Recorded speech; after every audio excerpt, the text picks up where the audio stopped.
मेरे प्यारे देशवासियों, नमस्कार। मन की बात का ये 91वां एपिसोड है। हम लोगों ने पहले इतनी सारी बातें की है, अलग अलग विषयों पर अपनी बात साझा की है, लेकिन इस बार मन की बात बहुत खास है। इसका कारण है इस बार का स्वतंत्रता दिवस, जब भारत अपनी आजादी के 75 वर्ष पूरे करेगा।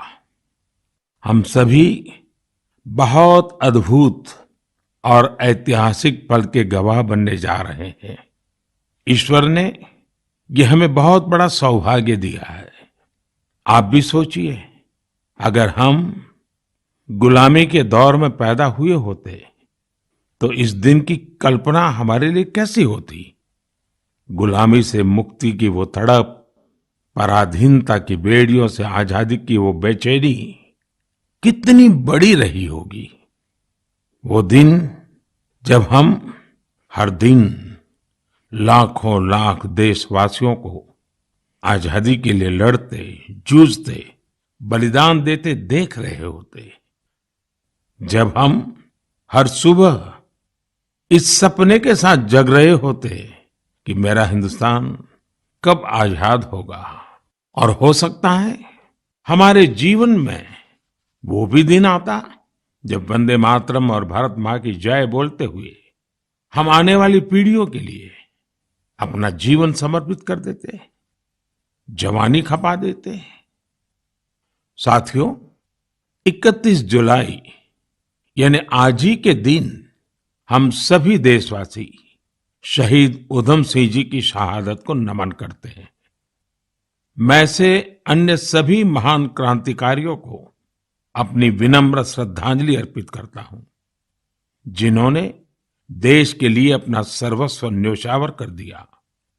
साथियों, मुझे ये देखकर बहुत खुशी होती है कि आजादी का अमृत महोत्सव एक जन आंदोलन का रूप ले रहा है। सभी क्षेत्रों और समाज के हर वर्ग के लोग इससे जुड़े अलग अलग कार्यक्रमों में हिस्सा ले रहे हैं। ऐसे ही एक कार्यक्रम इस महीने की शुरुआत में मेघालय में हुआ। मेघालय के बहादुर योद्धा यू टिरोत सिंह जी की पुण्यतिथि पर लोगों ने उन्हें याद किया। टिरोत सिंह जी ने खासी हिल्स पर नियंत्रण करने और वहां की संस्कृति पर प्रहार करने की अंग्रेजों की साजिश का जमकर विरोध किया था। इस कार्यक्रम में बहुत सारे कलाकारों ने सुंदर प्रस्तुतियां दी, इतिहास को जिंदा कर दिया। इसमें एक कार्निवल का आयोजन भी किया गया, जिसमें मेघालय की महान संस्कृति को बड़े ही खूबसूरत तरीके से दर्शाया गया। अब से कुछ हफ्ते पहले कर्नाटका में अमृता भारती कन्नडार्थी नाम का एक अनूठा अभियान भी चलाया गया। इसमें राज्य की 75 जगहों पर आजादी के अमृत महोत्सव से जुड़े बड़े भव्य कार्यक्रम आयोजित किए गए। इनमें कर्नाटका के महान स्वतंत्रता सेनानियों को याद करने के साथ ही स्थानीय साहित्यिक उपलब्धियों को भी सामने लाने की कोशिश की गई। साथियों, इसी जुलाई में एक बहुत ही रोचक प्रयास हुआ है, जिसका नाम है आजादी की रेलगाड़ी और रेलवे स्टेशन। इस प्रयास का लक्ष्य है कि लोग आजादी की लड़ाई में भारतीय रेल की भूमिका को जानें। देश में अनेक ऐसे रेलवे स्टेशन हैं जो स्वतंत्रता आंदोलन के इतिहास से जुड़े हैं। आप भी इन रेलवे स्टेशनों के बारे में जानकर हैरान होंगे। झारखंड के गोमो जंक्शन को अब आधिकारिक रूप से नेताजी सुभाष चंद्र बोस जंक्शन गोमो के नाम से जाना जाता है। जानते हैं क्यों? दरअसल इसी स्टेशन पर कालका मेल में सवार होकर नेताजी सुभाष ब्रिटिश अफसरों को चकमा देने में सफल रहे थे। आप सभी ने लखनऊ के पास काकोरी रेलवे स्टेशन का नाम भी जरूर सुना होगा। इस स्टेशन के साथ राम प्रसाद बिस्मिल और अशफाक उल्लाह खान जैसे जाबाजों का नाम जुड़ा है। यहाँ ट्रेन से जा रहे अंग्रेजों के खजाने को लूटकर वीर क्रांतिकारियों ने अंग्रेजों को अपनी ताकत का परिचय करा दिया था। आप जब कभी तमिलनाडु के लोगों से बात करेंगे तो आपको थुथुकुडी जिले के वांची मणियाच्ची जंक्शन के बारे में जानने को मिलेगा। ये स्टेशन तमिल स्वतंत्रता सेनानी वांची नाथन जी के नाम पर है। ये वही स्थान है जहां 25 साल के युवा वांची ने ब्रिटिश कलेक्टर को उसके किए की सजा दी थी। साथियों, ये लिस्ट काफी लंबी है। देश भर के 24 राज्यों में फैले ऐसे 75 रेलवे स्टेशनों की पहचान की गई है। इन 75 स्टेशन को बहुत ही खूबसूरती से सजाया जा रहा है। इनमें कई तरह के कार्यक्रमों का भी आयोजन हो रहा है। आपको भी समय निकालकर अपने पास के ऐसे ऐतिहासिक स्टेशन पर जरूर जाना चाहिए। आपको स्वतंत्रता आंदोलन के ऐसे इतिहास के बारे में विस्तार से पता चलेगा जिनसे आप अनजान रहे हैं। मैं आसपास के स्कूल के विद्यार्थियों से आग्रह करूंगा, टीचर से आग्रह करूंगा कि अपने स्कूल के छोटे छोटे बच्चों को लेकर के जरूर स्टेशन पे जाएं और पूरा घटनाक्रम उन बच्चों को सुनाएं, समझाएं। मेरे प्यारे देशवासियों, आजादी के अमृत महोत्सव के तहत 13 से 15 अगस्त तक एक स्पेशल मूवमेंट हर घर तिरंगा का आयोजन किया जा रहा है। इस मूवमेंट का हिस्सा बनकर 13 से 15 अगस्त तक आप अपने घर पर तिरंगा जरूर फहराएं या उसे अपने घर पर लगाएं। तिरंगा हमें जोड़ता है, हमें देश के लिए कुछ करने के लिए प्रेरित करता है। मेरा एक सुझाव ये भी है कि 2 अगस्त से 15 अगस्त तक हम सभी अपनी सोशल मीडिया प्रोफाइल पिक्चर में तिरंगा लगा सकते हैं। वैसे क्या आप जानते हैं, 2 अगस्त का हमारे तिरंगे से एक विशेष संबंध भी है। इसी दिन पिंगली वेंकैया जी की जन्म जयंती होती है, जिन्होंने हमारे राष्ट्रीय ध्वज को डिजाइन किया था। मैं उन्हें आदरपूर्वक श्रद्धांजलि अर्पित करता हूं। अपने राष्ट्रीय ध्वज के बारे में बात करते हुए मैं महान क्रांतिकारी मैडम कामा को भी याद करूंगा। तिरंगे को आकार देने में उनकी भूमिका बेहद महत्वपूर्ण रही है। साथियों, आजादी के अमृत महोत्सव में हो रहे इन सारे आयोजनों का सबसे बड़ा संदेश यही है कि हम सभी देशवासी अपने कर्तव्य का पूरी निष्ठा से पालन करें। तभी हम उन अनगिनत स्वतंत्रता सेनानियों का सपना पूरा कर पाएंगे, उनके सपनों का भारत बना पाएंगे। इसलिए हमारे अगले 25 साल का यह अमृतकाल हर देशवासी के लिए कर्तव्य काल की तरह है। देश को आजाद कराने हमारे वीर सेनानी हमें ये जिम्मेदारी देकर गए हैं और हमें इसे पूरी तरह निभाना है। मेरे प्यारे देशवासियों, कोरोना के खिलाफ हम देशवासियों की लड़ाई अब भी जारी है।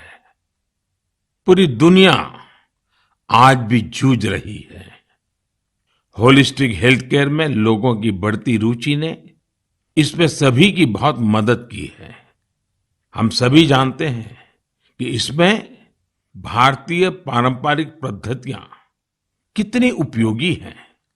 कोरोना के खिलाफ लड़ाई में आयुष ने तो वैश्विक स्तर पर अहम भूमिका निभाई है।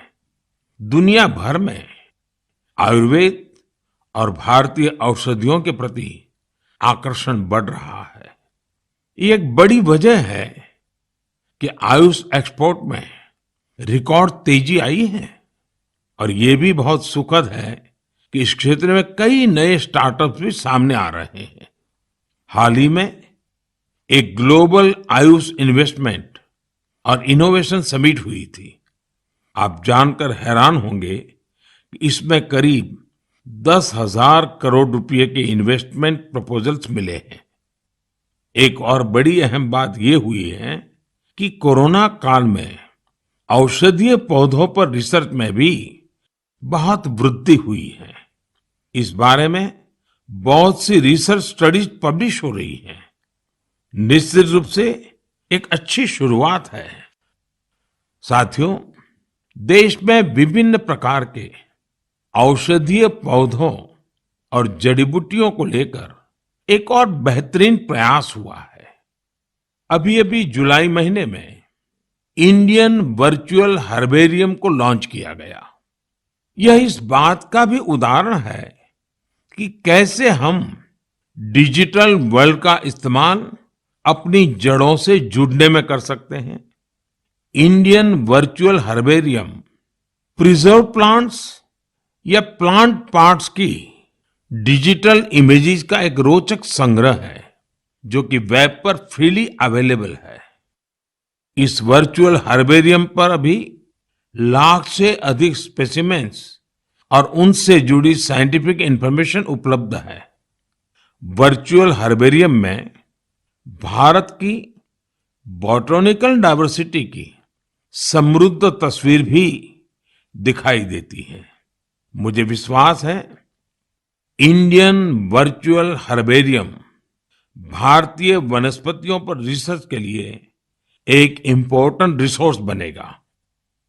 मेरे प्यारे देशवासियों, मन की बात में हम हर बार देशवासियों की ऐसी सफलताओं की चर्चा करते हैं जो हमारे चेहरे पर मीठी मुस्कान बिखेर देती है। अगर कोई सक्सेस स्टोरी मीठी मुस्कान भी बिखेरे और स्वाद में भी मिठास भरे, तब तो आप इसे जरूर सोने पर सुहागा कहेंगे। हमारे किसान इन दिनों शहद के उत्पादन में ऐसा ही कमाल कर रहे हैं। शहद की मिठास हमारे किसानों का जीवन भी बदल रही है, उनकी आय भी बढ़ा रही है। हरियाणा में यमुनानगर में एक मधुमक्खी पालक साथी रहते हैं, सुभाष कंबोज जी। सुभाष जी ने वैज्ञानिक तरीके से मधुमक्खी पालन का प्रशिक्षण लिया। इसके बाद उन्होंने केवल 6 बॉक्स के साथ अपना काम शुरू किया था। आज वो करीब 2000 बॉक्सेस में मधुमक्खी पालन कर रहे हैं। उनका शहद कई राज्यों में सप्लाई होता है। जम्मू के पल्ली गांव में विनोद कुमार जी भी 1500 से ज्यादा कॉलोनियों में मधुमक्खी पालन कर रहे हैं। उन्होंने पिछले साल रानी मक्खी पालन का प्रशिक्षण लिया है। इस काम से वो सालाना 15 से 20 लाख रुपए कमा रहे हैं। कर्नाटका के एक और किसान है मधुकेश्वर हेगड़े जी।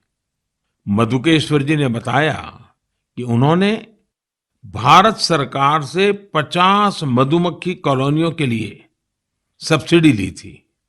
आज उनके पास 800 से ज्यादा कॉलोनियां हैं और वो कई टन शहद बेचते हैं।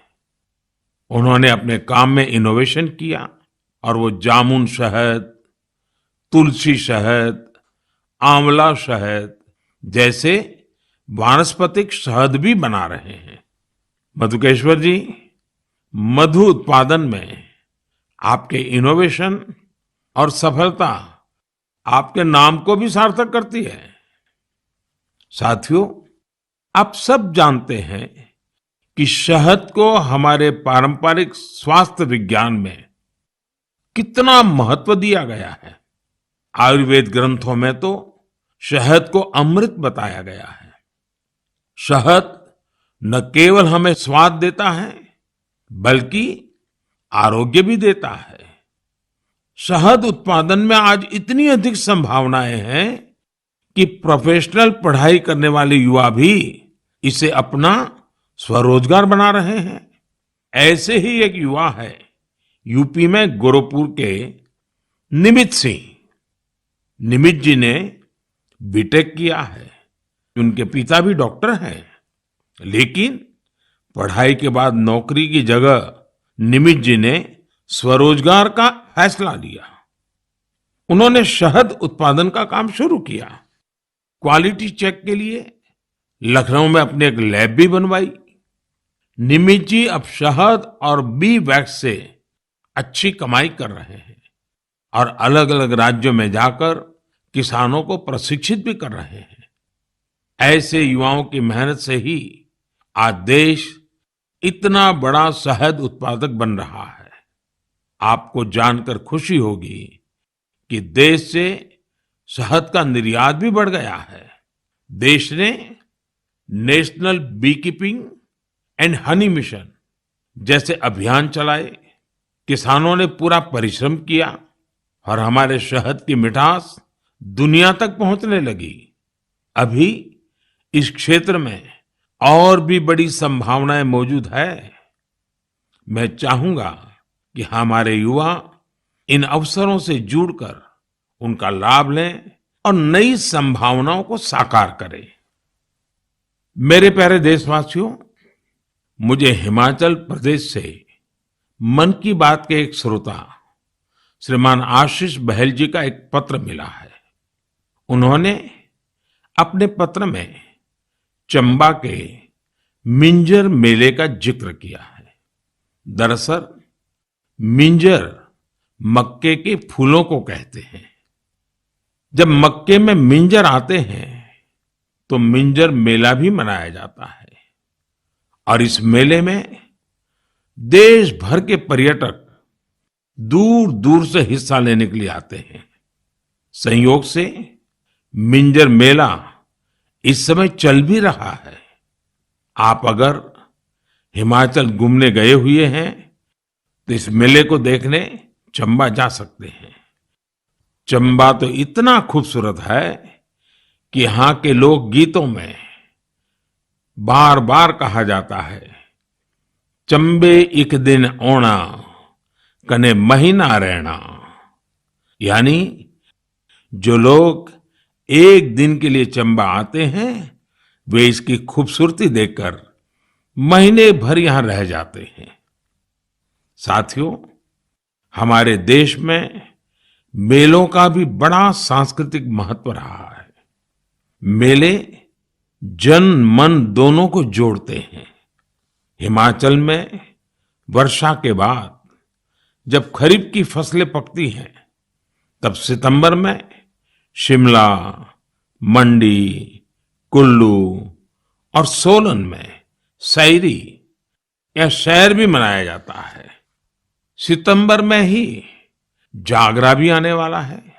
जागरा के मेलों में महासू देवता का आह्वान करके बीसू गीत गाए जाते हैं। महासू देवता का ये जागर हिमाचल में शिमला, किन्नौर और सिरमौर के साथ साथ उत्तराखंड में भी होता है। साथियों, हमारे देश में अलग अलग राज्यों में आदिवासी समाज के भी कई पारंपरिक मेले होते हैं।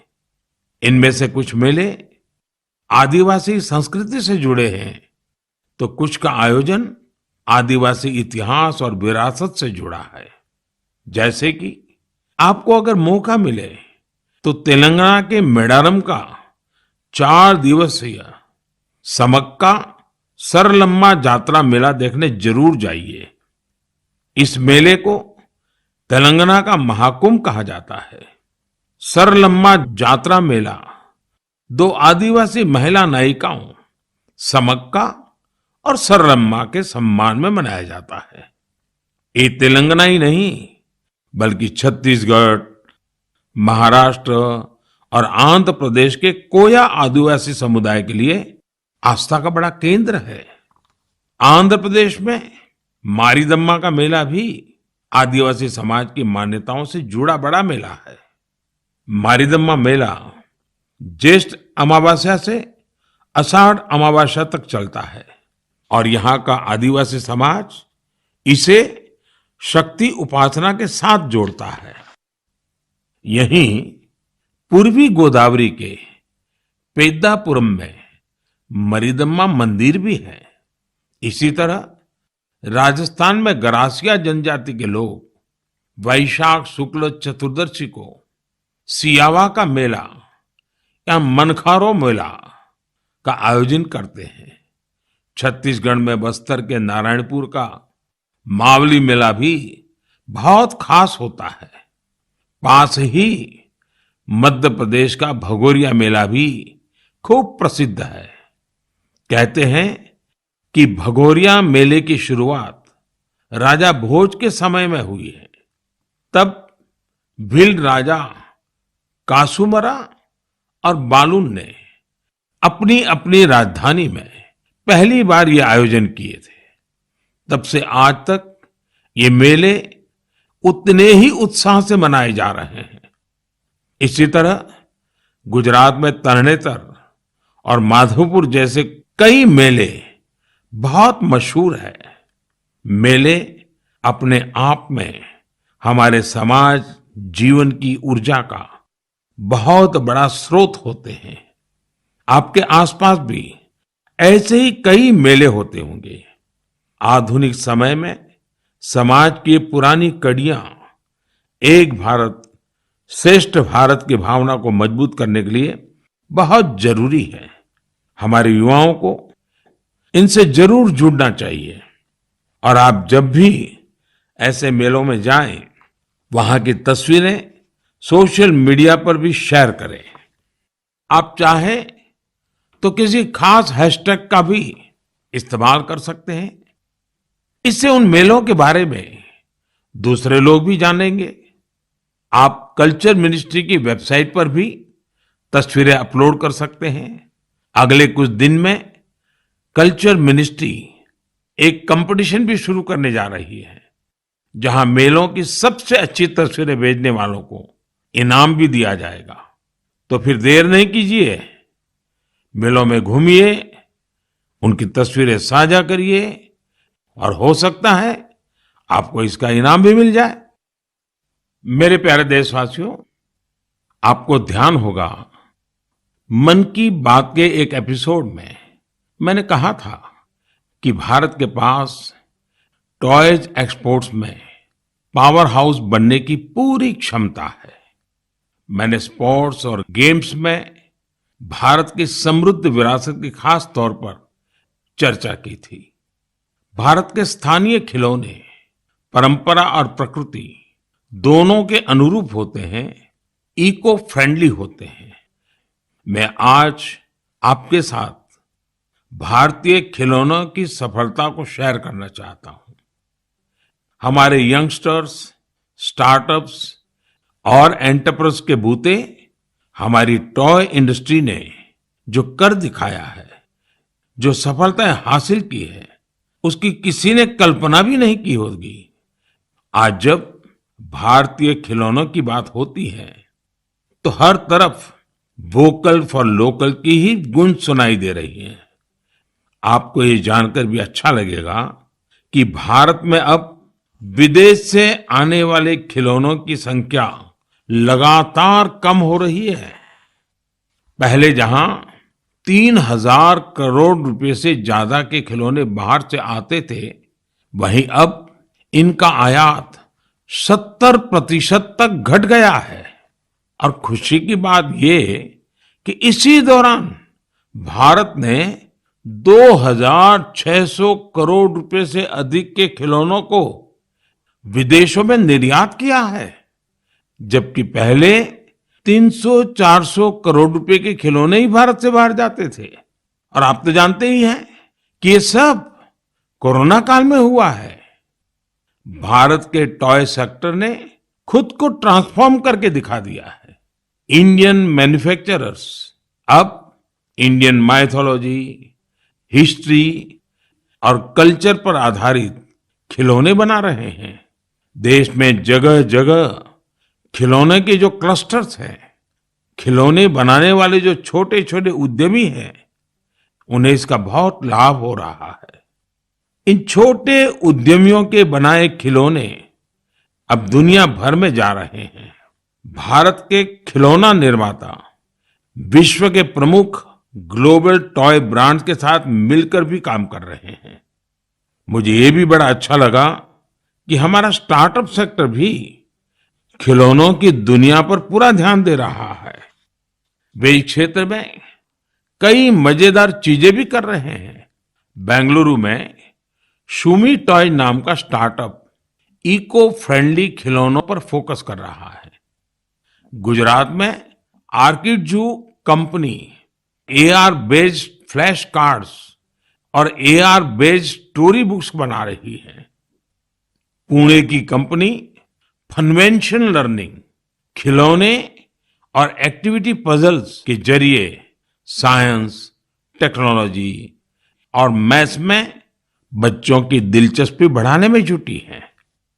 मैं खिलौनों की दुनिया में शानदार काम कर रहे ऐसे सभी मैन्युफैक्चरर्स को, स्टार्टअप्स को बहुत बहुत बधाई देता हूं। आइए हम सब मिलकर भारतीय खिलौनों को दुनिया भर में और अधिक लोकप्रिय बनाएं। इसके साथ ही मैं अभिभावकों से भी आग्रह करना चाहूंगा कि वे अधिक से अधिक भारतीय खिलौने, पजल्स और गेम्स खरीदें। साथियों, क्लासरूम हो या खेल का मैदान, आज हमारे युवा हर क्षेत्र में देश को गौरवान्वित कर रहे हैं। इसी महीने पीवी सिंधु ने सिंगापुर ओपन का अपना पहला खिताब जीता है। नीरज चोपड़ा ने भी अपने बेहतरीन प्रदर्शन को जारी रखते हुए वर्ल्ड एथलेटिक चैंपियनशिप में देश के लिए सिल्वर मेडल जीता है। आयरलैंड पैरा बैडमिंटन इंटरनेशनल में भी हमारे खिलाड़ियों ने 11 पदक जीतकर देश का मान बढ़ाया है। रोम में हुए वर्ल्ड कैडेट रेसलिंग चैंपियनशिप में भी भारतीय खिलाड़ियों ने बेहतरीन प्रदर्शन किया। हमारे एथलीट सूरज ने तो ग्रेको रोमन इवेंट में कमाल ही कर दिया। उन्होंने 32 साल के लंबे अंतराल के बाद इस इवेंट में रेसलिंग का गोल्ड मेडल जीता है। खिलाड़ियों के लिए तो यह पूरा महीना ही एक्शन से भरपूर रहा है। चेन्नई में 44वें चेस ओलंपियाड की मेजबानी करना भी भारत के लिए बड़े ही सम्मान की बात है। 28 जुलाई को ही इस टूर्नामेंट का शुभारंभ हुआ है और मुझे इसकी ओपनिंग सेरेमनी में शामिल होने का सौभाग्य मिला। उसी दिन यूके में कॉमनवेल्थ गेम्स की भी शुरुआत हुई। युवा जोश से भरा भारतीय दल वहां देश को रिप्रेजेंट कर रहा है। मैं सभी खिलाड़ियों और एथलीट्स को देशवासियों की ओर से शुभकामनाएं देता हूं। मुझे इस बात की भी खुशी है कि Bharat FIFA under 17 women's world cup उसकी भी मेजबानी करने जा रहा है। यह टूर्नामेंट अक्टूबर के आसपास होगा, जो खेलों के प्रति देश की बेटियों का उत्साह बढ़ाएगा। साथियों, कुछ दिन पहले ही देश भर में 10वीं और 12वीं कक्षा के परिणाम भी घोषित हुए हैं। मैं उन सभी स्टूडेंट्स को बधाई देता हूं जिन्होंने अपने कठिन परिश्रम और लगन से सफलता अर्जित की है। महामारी के चलते पिछले 2 साल बेहद चुनौतीपूर्ण रहे हैं। इन परिस्थितियों में भी हमारे युवाओं ने जिस साहस और संयम का परिचय दिया, वह अत्यंत सराहनीय है। मैं सभी के सुनहरे भविष्य की कामना करता हूं। मेरे प्यारे देशवासियों, आज हमने आजादी के 75 साल पर देश की यात्रा के साथ अपनी चर्चा शुरू की थी। अगली बार जब हम मिलेंगे तब हमारे अगले 25 साल की यात्रा भी शुरू हो चुकी होगी। अपने घर और अपनों के घर पर हमारा प्यारा तिरंगा फहरे, इसके लिए हम सबको जुटना है। आपने इस बार स्वतंत्रता दिवस को कैसे मनाया? क्या कुछ खास किया? ये भी मुझसे जरूर साझा करिएगा। अगली बार हम अपने इस अमृत पर्व के अलग अलग रंगों पर फिर से बात करेंगे। तब तक के लिए मुझे आज्ञा दीजिए। बहुत बहुत धन्यवाद।